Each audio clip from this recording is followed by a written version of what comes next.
यावेळेस आता बहिणीकडे जर कार आणि नोकरी असेल तर ती लाडकी बहीण नसणार आहे। कारण सरकारने लाडक्या बहिणींच्या अर्जांची छाननी करायला घेतलेली आहे। त्यामध्ये जर कुणाकडे 4 चाकी असल्यास अर्ज बाद केला जाणार आहे। तसंच 2.5 लाखांचं उत्पन्न असणाऱ्यांनाच फक्त योजनेचा लाभ मिळणार आहे। दरम्यान या योजनेमध्ये काय नियम आहेत ते एकदा आपण पाहूयात। 2.5 लाखांच्या खाली उत्पन्न असलेल्यांना लाभ मिळणार आहे। 2 अर्ज केले असल्यास एकच अर्ज पात्र ठरणार। 4 चाकी असेल तर अर्ज बाद होणार आहेत।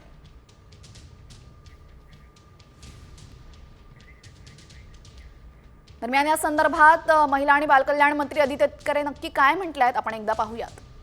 त्यांचे 4 चाकी वाहनं आहेत आणि तरी सुद्धा ते या ठिकाणी लाभ घेत आहेत। त्यांचा आपण ट्रान्सपोर्ट विभाग जो आहे, परिवहन विभाग जो आहे, त्यांच्या मदतीनं आपण तो एक डेटा त्या ठिकाणी क्रॉस व्हेरीफाय करत आहोत।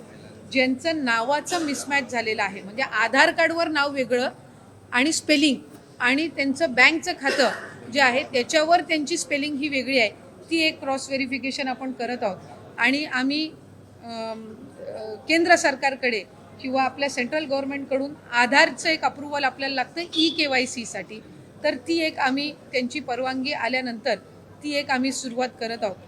याच्यामध्ये कुठेही आपण जो शासन निर्णय मूळ काढला होता याच्या कुठलेही निकष किंवा त्याच्यामध्ये कुठलेही बदल आपण करत नाही आहोत। ज्यांचे 4 चाकी तर आता काही लाडक्या बहिणी या योजनेतून बाद होणार असं स्पष्ट दिसतं। यानंतर आता बातमी आहे सरपंच हत्या प्रकरणासंदर्भातली। सरपंच हत्या प्रकरणातल्या 3 फरार आरोपींच्या मुसक्या आता CID आवळणार आहे। मुख्य आरोपी सुदर्शन घुलेच्या शोधासाठी CIDची 7 पथकं विविध राज्यांसह देशभरात आता रवाना झाली आहेत। सुदर्शन घुले हा सराईत गुन्हेगार आहे आणि याआधी सुद्धा फरार असताना तो नेपाळला गेला होता। दरम्यान आता सुदर्शन घुले पुन्हा नेपाळला गेल्याचा संशय CIDला आहे। तर आता फरार 3ही आरोपींच्या मुसक्या आवळायला CIDने 7 पथकं नेमलेली आहेत। तर आता सरपंच संतोष देशमुख हत्या प्रकरणाच्या तपासाला त्यामुळे वेग आलेला आहे। याला कारण म्हणजे SIT पथक कालच सरकारने स्थापन केलं।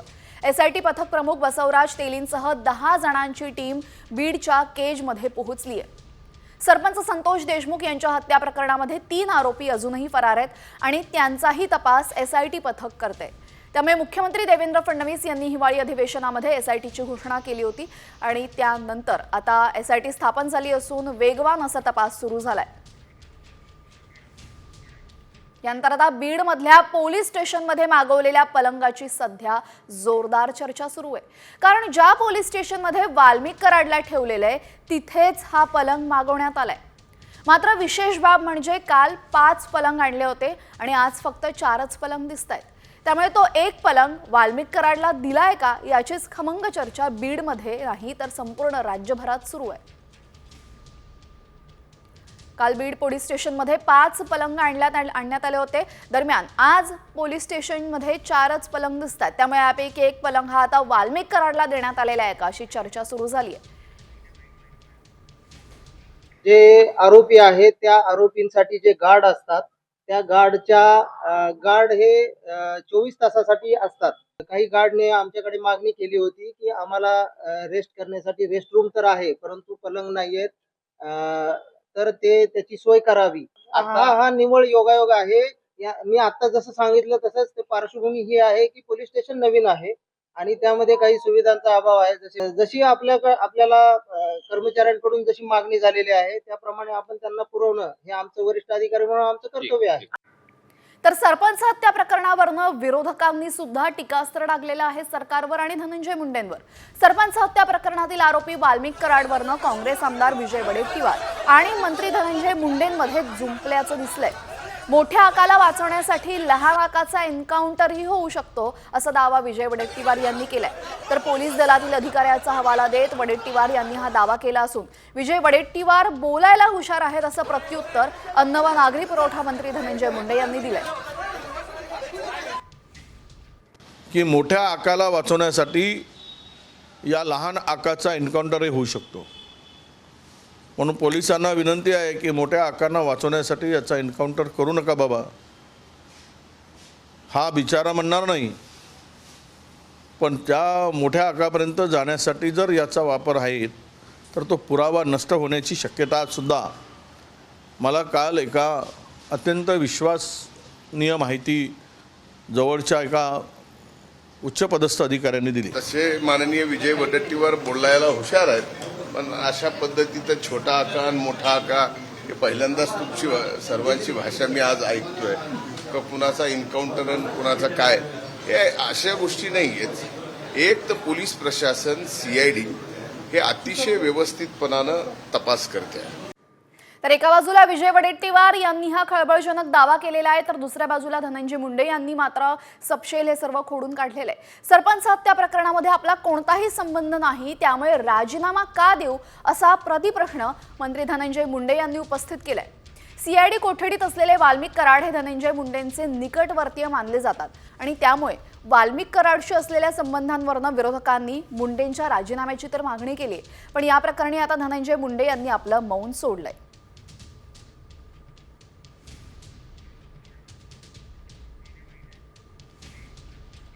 मुद्दा असा आहे की मी राजीनामा द्यावा तर का द्यावा याचं काहीतरी कारण लागेल।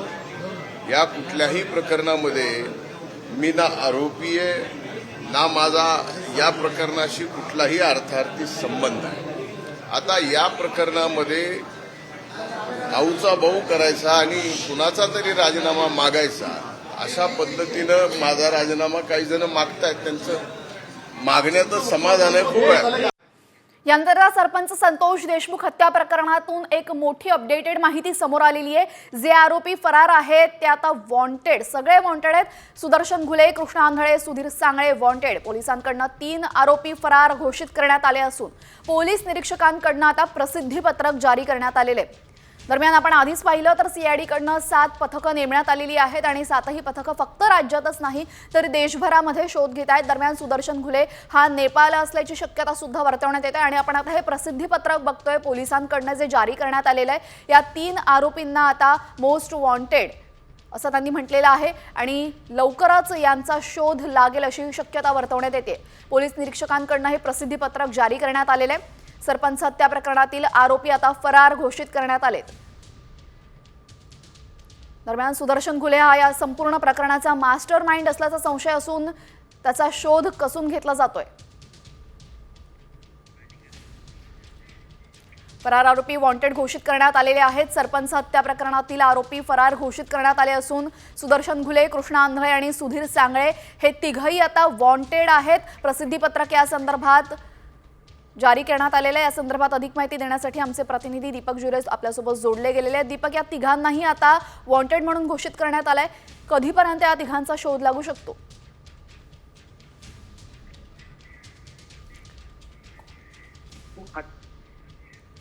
प्रकरणातील आरोपींच्या तपासासाठी आता वेग आलेला आहे। CID आणि SIT कडून याची तपासणी केली जात आहे। त्यातच आता बीडच्या स्थानिक गुन्हे शाखेने एक पत्रक काढलेलं आहे। त्यामध्ये जे संतोष देशमुख हत्या प्रकरणातील फरार 3 आरोपी आहेत, त्यामध्ये सुदर्शन घुले, कृष्ण आंधळे आणि सुधीर सांगळे या तिघांनाही पोलिसांकडून आता वॉन्टेड म्हणून जाहीर करण्यात आलंय। तसं पत्रक, प्रसिद्धी पत्रक त्यांनी काढलेलं आहे, त्यांनी प्रेस नोट देखील काढलेली आणि यामध्ये त्या तिघांचेही फोटो सहित प्रसिद्धी करण्यात आलेली आहे। ते जाहीर करण्यात आलेले की हे फरार वॉन्टेड आरोपी आहेत, जर कुणाला हे आरोपी आढळले तर तात्काळ संपर्क करावा असं देखील त्यांनी या प्रसिद्धी पत्रकाच्या माध्यमातून जाहीर करण्यात आलेलं आहे। आणि एकंदरीत जर पाहिलं तर या मत्सजोग प्रकरणामुळे या बीड जिल्ह्यामध्ये सध्याला जे आहे तपासाला वेग आलेला आहे। या ठिकाणी नक्कीच आता हे प्रसिद्धीपत्रक जारी केल्यानंतर किती दिवसात हे फरार आरोपी सापडतात हे पाहणं महत्त्वाचं ठरेल। धन्यवाद आपण दिलेल्या सविस्तर माहितीबद्दल। तर आता पोलिसांकडून हे 3ही आरोपी फरार घोषित करण्यात आलेले आहेत। यानंतर आता सरपंच हत्या प्रकरणी आपण बघितलं असेल तर धनंजय मुंडे यांच्यावर निशाणा साधण्यात आलेला आहे। याला अनेक कारणं आहे आणि त्यापैकीच आता एक मोठं कारण सुद्धा समोर येते, ते म्हणजे अजितदादा परळीत आले होते त्यावेळेस त्यांच्या ताफ्यामध्ये जी गाडी होती त्याच ताफ्यातील गाडीतून आरोपी वाल्मिक कराड हा शरण आलाय असा दावा बीडचे खासदार बजरंग सोनावणे यांनी केलेला आहे। खासदार बजरंग सोनावणे यांनी हा मोठा दावा केलेला आहे। कराड असलेली कार ही दादांच्या ताफ्यात कशी?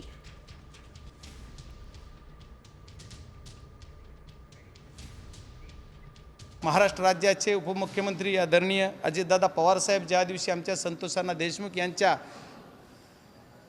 कुटुंबाला भेट द्यायला सांतवून आले, आम्ही सकाळी तिथून भेट देऊन गेलो पवार साहेबांनी, त्याच्यानंतर ज्या दिवशी ते आले, शनिवारी 16 तारीख होती बहुतेक, 16 तारखेला शनिवारी, त्या दिवशी त्यांच्या ताफ्यामध्ये असणारी गाडी जी होती त्याच गाडीमध्ये हा आरोपी तिथं जाऊन सरेंडर होतोय. याचा अर्थ काय? या सर्व बातम्यांनंतर आता बातमी आहे एमपीएससी विद्यार्थ्यांसाठी अत्यंत महत्त्वाची. एमपीएससीच्या विद्यार्थ्यांसाठी मोठी बातमी समोर येत असून 5 जानेवारीला होणारी महाराष्ट्र गट ब ची परीक्षा 2 फेब्रुवारीला, तर 2 फेब्रुवारीला होणारी महाराष्ट्र गट क ची सेवा पूर्व परीक्षा ही 4 मे रोजी होणार आहे. एमपीएससीने विविध पदांच्या भरतीसाठीच्या कमाल वयोमर्यादेमध्ये 1 वर्षाने वाढ केली आणि त्यामुळे हजारो विद्यार्थ्यांना मोठा दिलासा मिळाला. दरम्यान वयोमर्यादेमुळे अपात्र ठरलेल्या उमेदवारांना 6 जानेवारीपर्यंत अर्ज करता येणार आहे आणि त्याचमुळे आता ही परीक्षा पुढे ढकलण्यात आली आहे. दरम्यान याचा हजारो विद्यार्थ्यांना असा फायदा होणार आहे. तर 5 जानेवारीची महाराष्ट्र गट ब अराजपत्रित परीक्षा 2 फेब्रुवारीला होणार आहे. जवळपास महिनाभर ही परीक्षा पुढे ढकलण्यात आली आहे आणि 2 फेब्रुवारीची महाराष्ट्र गट क सेवा पूर्व परीक्षा ही 4 मे रोजी होणार आहे. वयोमर्यादेमुळे अपात्र ठरलेल्या 6 जानेवारीपर्यंत त्यांना अर्ज करण्यात येणार आहे. तर ऑनलाईन परीक्षा शुल्क भरण्यासाठी 6 जानेवारीची अंतिम मुदत असणार आहे. अमरावती, छत्रपती संभाजीनगर, नागपूर, नाशिक, नवी मुंबई, पुणे या परीक्षा उपकेंद्रांवर प्रवेश मिळणार आहे.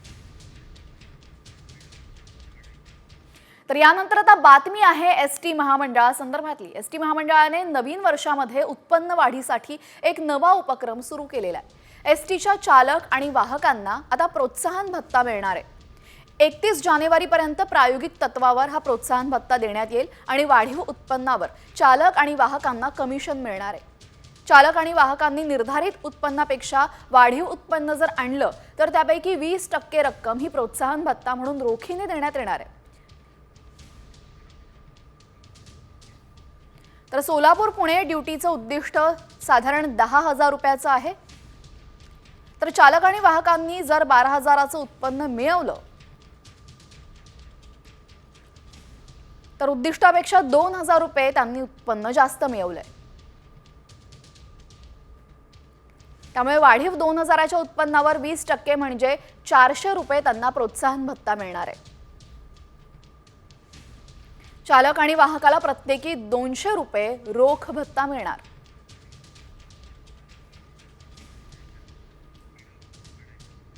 यानंतर आता बातमी आहे एका गिधाडा संदर्भातली. ताडोबा व्याघ्र प्रकल्पातल्या गिधाडाने चक्क 5 राज्यातून प्रवास करत तमिळनाडू गाठलेला आहे. चंद्रपूर जिल्ह्यातल्या ताडोबा प्रकल्पातून या गिधाडाला ऑगस्टमध्ये सोडण्यात आलं होतं आणि N11 असा सांकेतिक क्रमांक असलेल्या या गिधाडाला GPS टॅग लावण्यात आला होता. हे मादी गिधाड सर्वात आधी छत्तीसगडमध्ये गेलं. त्यानंतर 600 किलोमीटर अंतर गाठत तिनं गुजरात गाठलं. या प्रवासामध्ये या मादी गिधाडाने नागपूर, अमरावती, अकोला, बुलढाणा, जळगाव, धुळे या जिल्ह्यामधून उड्डाण केलं.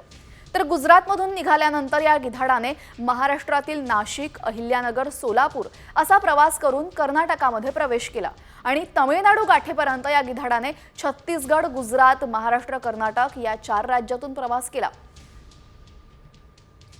आपण जे सोडलेले आहे ऑगस्ट महिन्यामध्ये साधारणतः तेव्हापासून आपण बघत आलोय की सर्व गिधाडे काही प्रमाणामध्ये त्या ज्या ठिकाणी त्यांना सोडले त्या भागामध्ये काही दिवस राहत होती आणि त्यानंतर त्यांनी एक्सप्लोर करायला सुरुवात केली. छत्तीसगडमध्ये, गुजरातमध्ये, कर्नाटकमध्ये आणि आता तामिळनाडूमध्ये सुद्धा काही गिधाडं आपल्याला त्याचे अस्तित्व म्हणजे जे काही आपलं ट्रॅकिंग डेटा आहे त्याच्यावरून आपल्याला माहिती पडतं. गिधाडाचा एकूण प्रवास कसा होता आपण पाहूयात.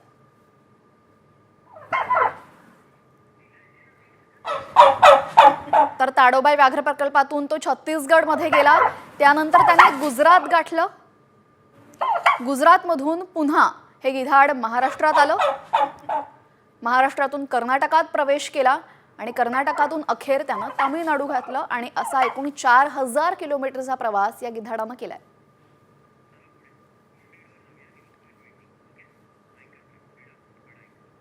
या सर्व बातम्यांनंतर आता आणखी काही महत्त्वाच्या बातम्या आपण बघूयात वेगवान स्वरूपात न्यूज पॉइंट 20 मधून.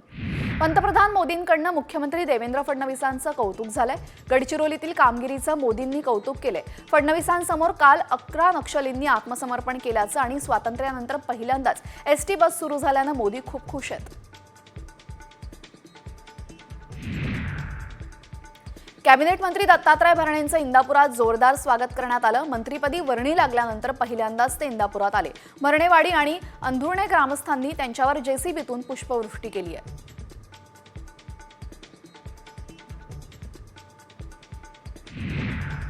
मंत्रिपदावरनं नाराज असलेले छगन भुजबळ परदेशवारीनंतर नाशिकमध्ये परतणार आहेत।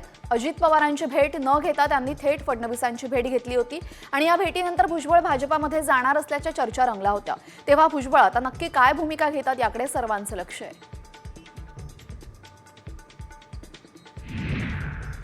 छगन भुजबळ आज नाशिकमध्ये महात्मा ज्योतिबा फुले आणि सावित्रीबाई फुलेंच्या पुतळ्याला अभिवादन करणार आहेत। मंत्रिपद न मिळाल्याने छगन भुजबळ नाराज आहेत।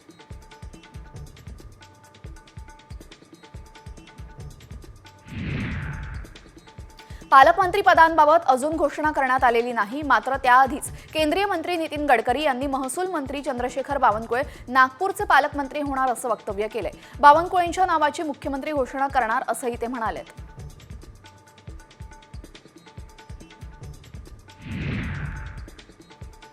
पुण्यामध्ये ठाकरेंच्या शिवसेनेला मोठं खिंडार पडलंय। महापालिका निवडणुकीच्या पार्श्वभूमीवर माजी नगरसेवक विशाल धनवडे पक्षाला सोडचिठ्ठी देत आहेत। लवकरच ते भाजपामध्ये प्रवेश करणार असल्याचं त्यांनी जाहीर केलंय। त्यांच्यासोबत इतर 5 माजी नगरसेवक सुद्धा भाजपामध्ये प्रवेश करणार आहेत।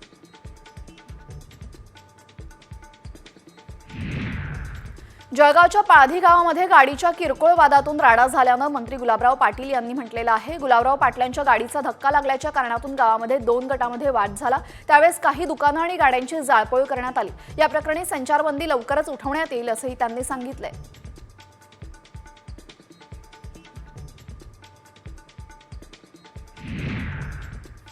राज्यात पुढच्या 4 दिवसांमध्ये थंडीचा जोर वाढणार आहे। येत्या काही दिवसांमध्ये किमान तापमानाचा पारा 15 अंशांहून खाली असण्याची शक्यता आहे। तर पुढच्या 24 तासांमध्ये राज्यामधल्या तापमानामध्ये चढ उतार अपेक्षित आहेत।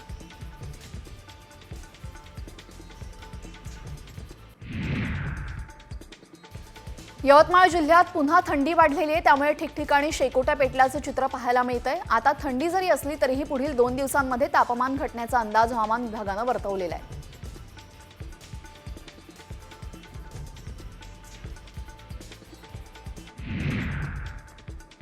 मुंबईमधून लोकलमधून पडून तरुणाचा मृत्यू झालाय। वडाळा रेल्वे स्टेशनजवळ ही घटना घडली। मोहन घोलप 24 वर्षीय असं या तरुणाचं नाव असून कॉटन ग्रीन इथून कामावरनं परतताना रुळावरील खांबाला धडकून या तरुणाचा मृत्यू झालाय।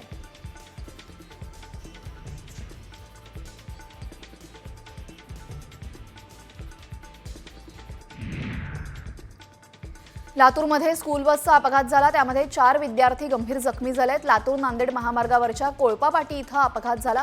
जखमी मुलांवर लातूरमध्ये उपचार सुरू आहेत।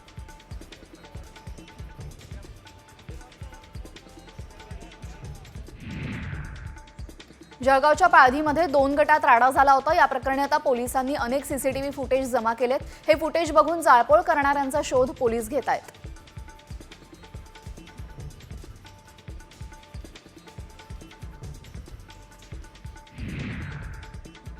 उल्वे सेक्टर 5 मधील एका हॉटेलला सकाळी आग लागल्याची घटना घडली। या आगीमध्ये हॉटेलसह बाजूची 2 दुकानं देखील जळून खाक झाली आहेत। अग्निशामक दलाने शर्थीचे प्रयत्न करत आग विझवली आहे।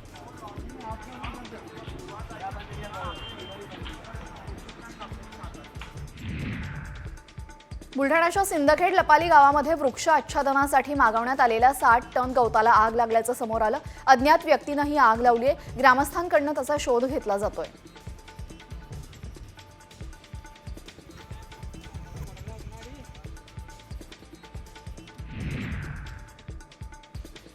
नवी मुंबईतल्या कामोठेमध्ये आई मुलाचा मृतदेह आढळून आल्याने एकच खळबळ उडाली। मुलाच्या अंगावर मारल्याचे व्रण दिसून येतात। त्यामुळे दोघांची हत्या झाल्याचा संशय व्यक्त होतोय। पोलिसांकडून पुढील तपासाला सुरुवात झाली आहे।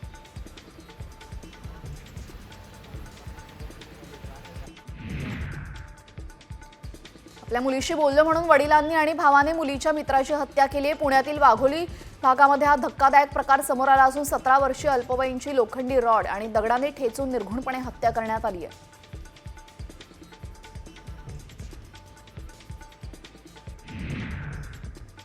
संभाजीनगरात नवीन वर्षाच्या पहिल्याच दिवशी नशेखोरानं एका तरुणाची हत्या केली आहे। किरकोळ कारणावरून त्यानं चाकूने भोकसलं। या घटनेमुळे शहरातील वाढत्या नशेखोरीचा मुद्दा पुन्हा एकदा ऐरणीवर आलाय।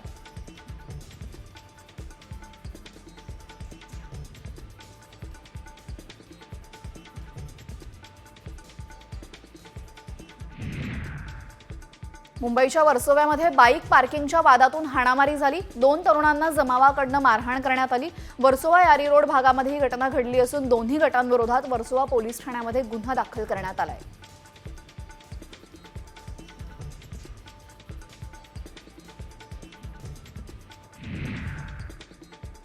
सांगलीमध्ये बाईक चोरांच्या पोलिसांनी मुसक्या आवळल्यात. त्यांच्याकडनं तब्बल 19 बाईक जप्त करत 8 लाखांचा मुद्देमाल जप्त केलाय. स्थानिक गुन्हे अन्वेषण पथकानं ही कारवाई केलेली आहे.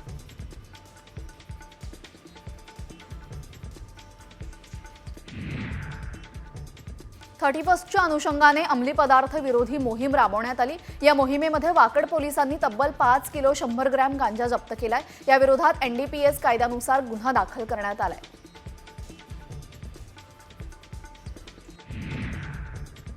गतवर्षाला निरोप देण्यासाठी कोल्हापूरच्या राजापुरातील गांजा विक्रीसाठी आलेल्या एका तरुणाला पोलिसांनी अटक केली आहे. त्याच्याकडून 78,250 रुपयांचा 3 किलो गांजा आणि मोबाईल हँडसेट असा मुद्देमाल पोलिसांनी जप्त केलाय.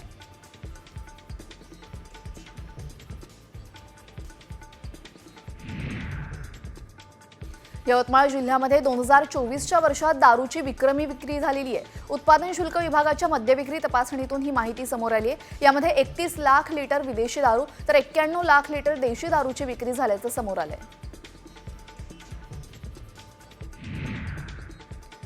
धुळ्यातल्या विविध स्टॉल धारकांविरोधात वाहतूक पोलिसांकडून कारवाईचा बडगा उगारण्यात आला. वाहतुकीस अडथळा येत असल्यामुळे कारवाईचा बडगा उगारण्यात आलाय.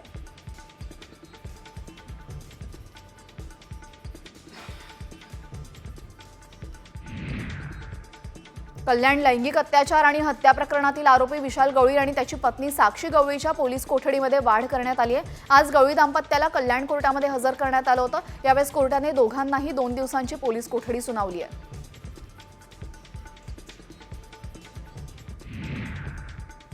बुलढाण्याच्या मेहकर तालुक्यामध्ये कळंबेश्वर गावामध्ये महिला सरपंचाच्या पतीवर प्राणघातक हल्ला करण्यात आला. अवैध धंदे बंद केल्याच्या रागातून 5 गावगुंडांनी हल्ला केलाय. तुझा मस्ताजोगचा सरपंच करू अशी धमकी या हल्लेखोरांनी दिली आहे.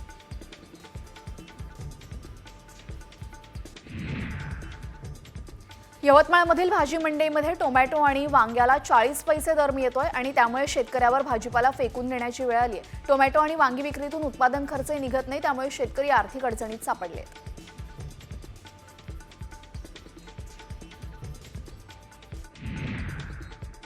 नाशिकात बदलत्या वातावरणाचा फटका द्राक्ष बागांना बसतो. या पार्श्वभूमीवर नाशिकच्या विंचूरमधील शेतकरी महेश जाधवांनी जुन्या साड्यांचं आच्छादन संपूर्ण द्राक्ष बागेवर केलेले.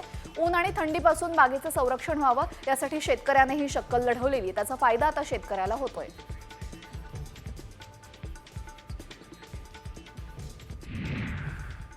या बातम्यानंतर आता बातमी आहे तुमच्यासाठी अत्यंत महत्त्वाची.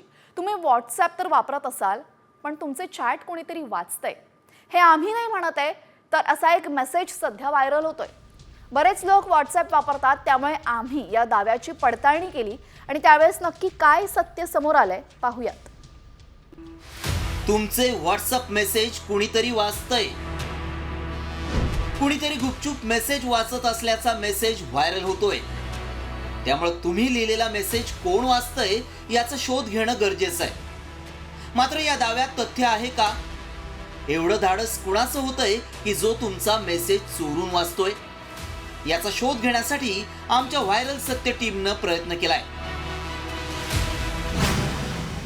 तुमचं व्हॉट्सअप कोण वाचतंय?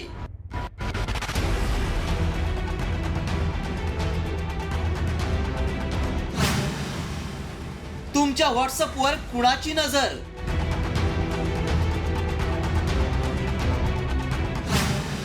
व्हायरल मेसेज मागचं सत्य काय?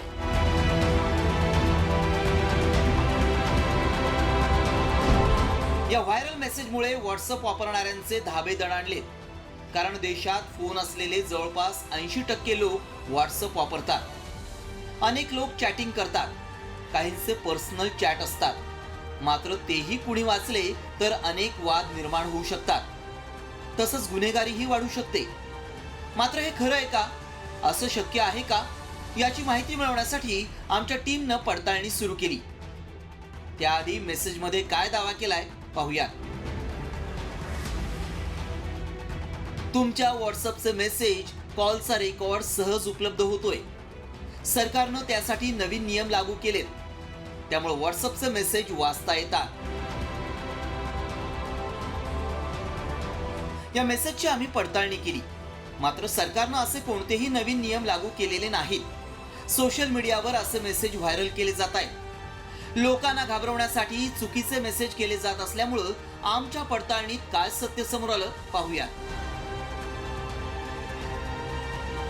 तुमचे मेसेज कुणीही सहज वाचू शकत नाही. सरकारनं असे नवीन नियम बनवलेले नाहीत. सरकार तुमचे व्हॉट्सअप मेसेज वाचत नाही. चुकीचा मेसेज व्हायरल करून दिशाभूल केली जातीये. असे मेसेज कुणालाही वाचता येत नाहीत. एखादा गुन्हा झाला असेल तर कॉल रेकॉर्ड्स आणि व्हॉट्सअप चॅटची माहिती हवी असल्यास पोलिसांमार्फत ती मिळवली जाते. त्यामुळे आमच्या पडताळणीत तुमचे मेसेज कुणीतरी वाचतंय हा दावा असत्य ठरलाय. ब्युरो रिपोर्ट, साम टीव्ही न्यूज.